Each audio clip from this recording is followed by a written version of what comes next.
Hi, I'm Eric Bolling in for Bill O'Reilly. Thanks for watching us tonight. Let's dive right into our top story, the feud erupting between Donald Trump and President Obama. Critics say the president took a thinly veiled shot at Mr. Trump yesterday when he said this. Even when hatred burns hottest, even when the tug of tribalism is at its most primal, we must resist the urge to turn inward. We must resist the urge to demonize those who are different. President-elect Donald Trump responded with a tweet this morning saying, quote, "Doing my best to disregard the many inflammatory President O statements and roadblocks, thought it was going to be a smooth transition, not," unquote. The question now, is President Obama obstructing a smooth presidential transition? Joining us now from Washington with reaction, Matthew Miller, a former Justice Department spokesman in the Obama administration, and Brad Blakeman, a Republican strategist. Matt, I'm going to start with you. You know, the smooth transition of power in the presidential level is what distinguishes democracies from banana republics. It's very important, yet President Obama seems to be wanting to put a little bit of a roadblock in between the smooth transition. Well, I would disagree with that. If you look at what the president said yesterday, it's in keeping with everything he said throughout his political career, that we are at our strongest as a nation when we work together, when we put aside our political differences, and when we don't demonize each other. And in fact, those are the type of remarks you've heard from presidents of both parties really throughout our history. I think the fact that Donald Trump saw those statements and felt that they were an attack on him, a plea that we don't demonize each other. He thought it was a personal attack. Even when hatred burns hottest. Yeah. What was that a reference to? Well, I think it was a reference to Americans. It was a plea from the president to every American to not demonize each other and to try to work together. And I think the fact that Trump sees that as an attack on him really says more about Trump and the kind of politics that he practices than it does about President Obama. Brad, do you agree with Matt that this was not a thinly veiled shot? I mean, it doesn't even look that thinly veiled. And basically, over the last couple of weeks, we've heard President Obama take a few shots at President-elect Donald Trump, including, "I would have beat him if I ran again." Sure. I mean, this is calculated at delegitimizing the fair and free election that Donald Trump won. Look, Barack Obama can't come to terms with the fact that a rebuke of Hillary was a rebuke of him. 8 years of failed policy. The president went on the road and pleaded with people to vote for Hillary because it would be a reflection on him, and he just can't accept it. But I'll tell you this, Donald Trump has been working every day for a smooth transition of power. Barack Obama has not. He has not done it. We've seen it with Israel.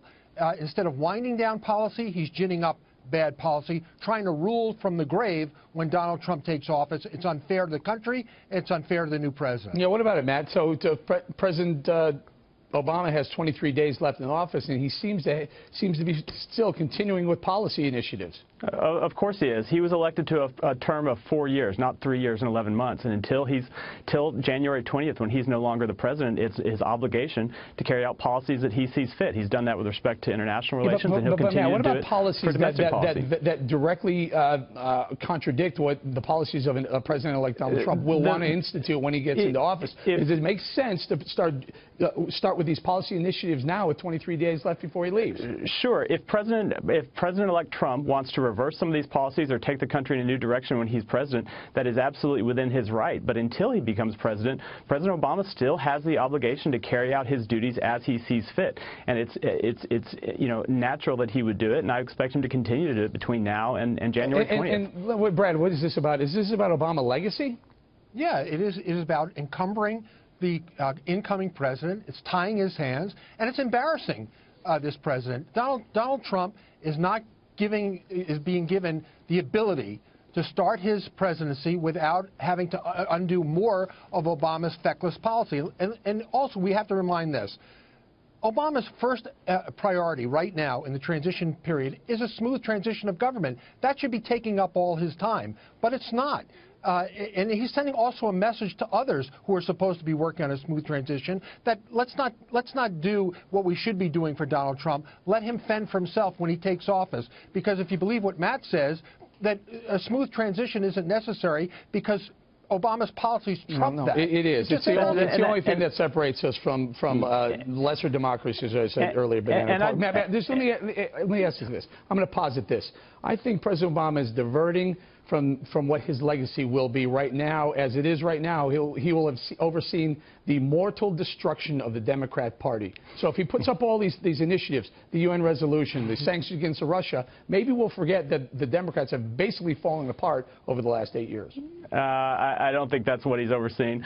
Obviously, we lost this election. It happens. We're going to go back and work and try to learn some lessons and come back stronger. I did want to address what Brad said about the transition. Even the Trump transition has said that at an operational level, the Obama administration has worked very hard to brief their successors on policy, to hand over things smoothly.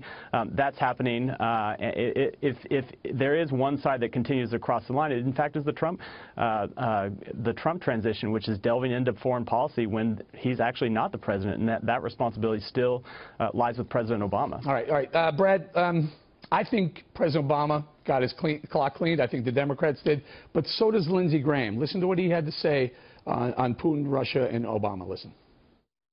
When it comes to Obama and Putin has cleaned his clock. In terms of Obama taking action, I don't think it'll do any good. The bottom line is you need to hit Russia in a sustained fashion. So if Obama tries to do something going out the door that's not sustained, then you send the wrong signal. If I were President Trump, I would call President Obama and say, don't start something that you can't finish. Let Trump and the new Congress do this. And now, Brad, what we're talking about is President Obama this morning promised to administer sanctions. Well, actually, this morning he said there was going to be punishment to Russia. We waited all day, and this afternoon we hear there'll be some sort of stepped-up sanctions against Russia. Again, 23 days left before he leaves office. Sanctioning Russia. Your thoughts? This is crazy. It's another bogus line in the sand. And by the way, Putin's laughing up his sleeve. You have the lamest of duck presidents who he's had no relationship with, and as Lindsey Graham properly pointed out, cleaned his clock the last 8 years. You think anything that this guy does is going to have any effect on Russia? And by the way, it's up to the new Congress and the new president to deal with Russia effectively, starting a new relationship from strength, not weakness. And that's exactly the weak point that Obama is putting in Trump's lap. Yeah, Matt, do you think President Putin is I don't know, you think he's nervous? He can put his shirt on, get off the horse? He said, oh, I'm going to get some sanctions slapped on me by President Obama, who's 23 days left in office.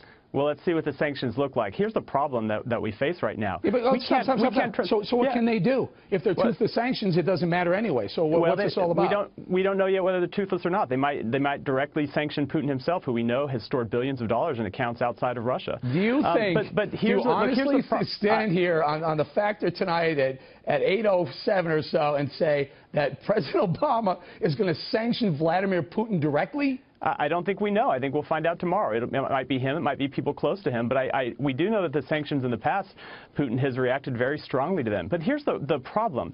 The reason President Obama has to do this is we cannot trust President Trump when he takes office to punish Russia. Remember what he did during the campaign. He encouraged Vladimir Putin. The American people trusted him enough to elect him. That's the point. That doesn't mean that everything he did was above board. He encouraged Vladimir Putin to hack into the Clinton campaign's emails. The Russian government did that and released those emails. You now have a president who's been elected with the help of a foreign government, a foreign dictator. How do you help? Can you put him on? This is a left talk. This is the left talking point. Tell us how he helped. He helped by hacking into the Clinton campaign's emails, by turning those emails over to WikiLeaks to discover truth. I'm glad to see that you support a foreign government hacking into the U.S. political process. But Matt, you're not concerned with the truth. Let's say the Russians did uncover on Hillary Clinton that we would have never known but for their actions. I'm not suggesting they did the right thing. I'm not suggesting they did it at all. I got to go hot debate. And again, Matthew, we're still waiting to see that evidence. Just waiting to see some evidence. Matthew, Brad, thank you very much.